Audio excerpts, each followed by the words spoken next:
Hey guys, I'm Sonika. Today is the time for some more camera comparisons, and today I'm gonna compare my Nikon Coolpix P500, a small sensor super zoom camera, to an entry-level DSLR by Nikon, the Nikon D3500. So let's get started.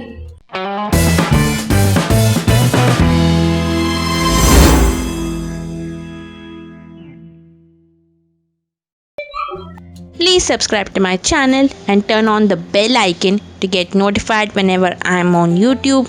Thank you. Hey guys, I'm Sonika. Welcome to my channel, which is all about photography, travel, vlogging, cameras, and I put out new photography tutorials every Wednesday for you guys.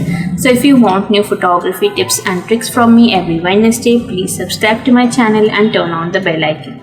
And today we are going to compare the Nikon Coolpix P500 to the Nikon D3500 and try to judge which camera is best.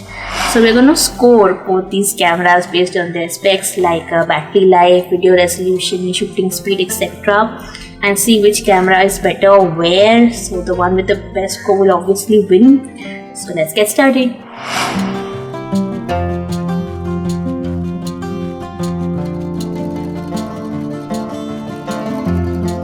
The Nikon D500 has a 16 megapixel 1 by 2.3 inch sized DSI CMOS sensor, but the Nikon D3500 has a 24 megapixel APS-C sized CMOS sensor. The sensor size clearly depicts why the DSLR is better than the point and shoot. The sensor size of the D3500 is way bigger than the Nikon Coolpix P500.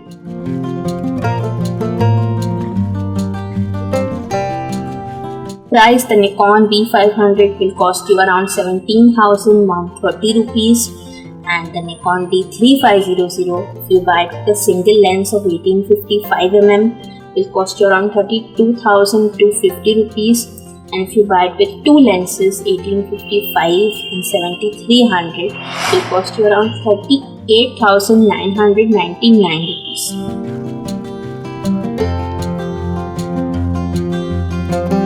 The Nikon Coolpix P500 has a 40x optical zoom that is equivalent to around 160mm, and the focal length that the D3500 gives you depends on the lens that you attach to it. Meaning, if I attach a 7300mm to it, so it will give me focal length between 70 to 300mm. If I will attach a 600mm prime to it, it will give me 600mm focal length. So since it gives me such flexible focal length, we will give it a point for its versatility.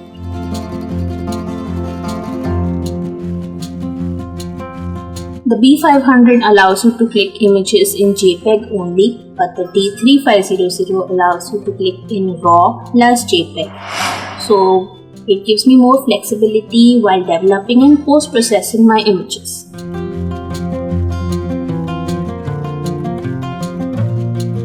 Both Nikon D500 and Nikon D3500 can shoot in 1920 by 1080 at 30 and 60 fps.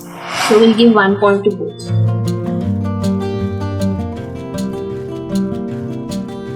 Another major advantage of the D3500 is that it has an electronic viewfinder, meaning I can frame my shots in camera in a better and steadier way.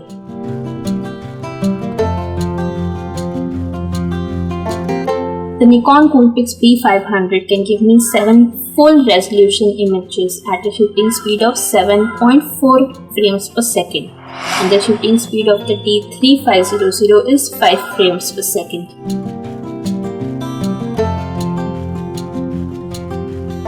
The Nikon Coolpix P500 has a tilting screen. Its screen cannot swivel to the side, but it can tilt in such a way. So it's very useful for taking high angle, low angle shots. But the screen of the D3500 is fixed. It does not move at all.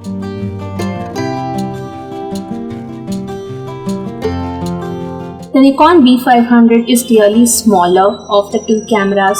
It is 10mm narrower, 19mm shorter, but 25mm thicker than the body of the D3500. and it weighs around 541 grams as opposed to 365 grams by the D3500. But this weight of the D3500 is of its body only. As I attach different lenses to it, it's bound to become heavier. So we will give 1 point to the P500 here.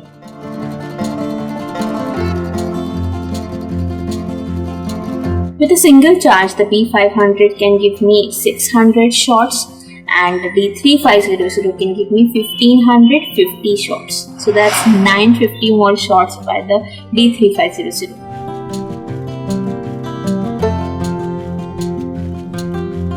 The D3500 has a shoe for an external flash, so I can attach an external flash and other camera accessories like a microphone to it.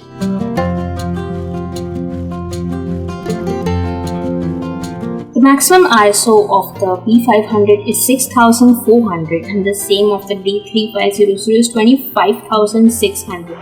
So the D3500 is more useful for me in low light situations.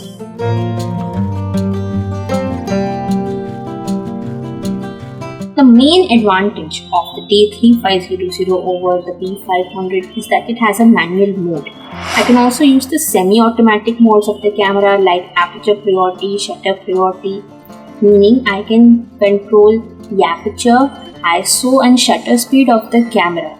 The B500 does not give me this facility. I can only control the ISO in the B500. Now I'm going to talk about some common features between these two cameras.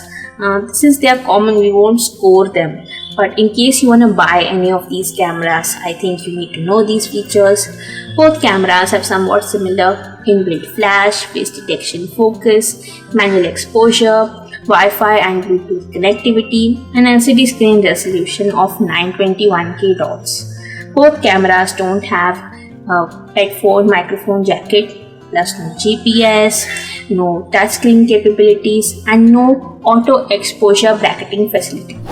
So guys, as per our score, the Nikon D3500R DSLR is a clear winner because it gives me a manual mode, an electronic viewfinder, RAW support, shoe for external flash, flexible focal length, better battery life, bigger sensor size and whatnot. The Nikon B500 may be good for you if you want something lightweight and if you don't want to spend much on photography, you just want to take casual pictures, it will be better there. But if you really are looking to take up photography professionally, you can start with the D3500. It's a great camera. Or else if you are less on budget like I was, you may go for the B500. The choice is yours.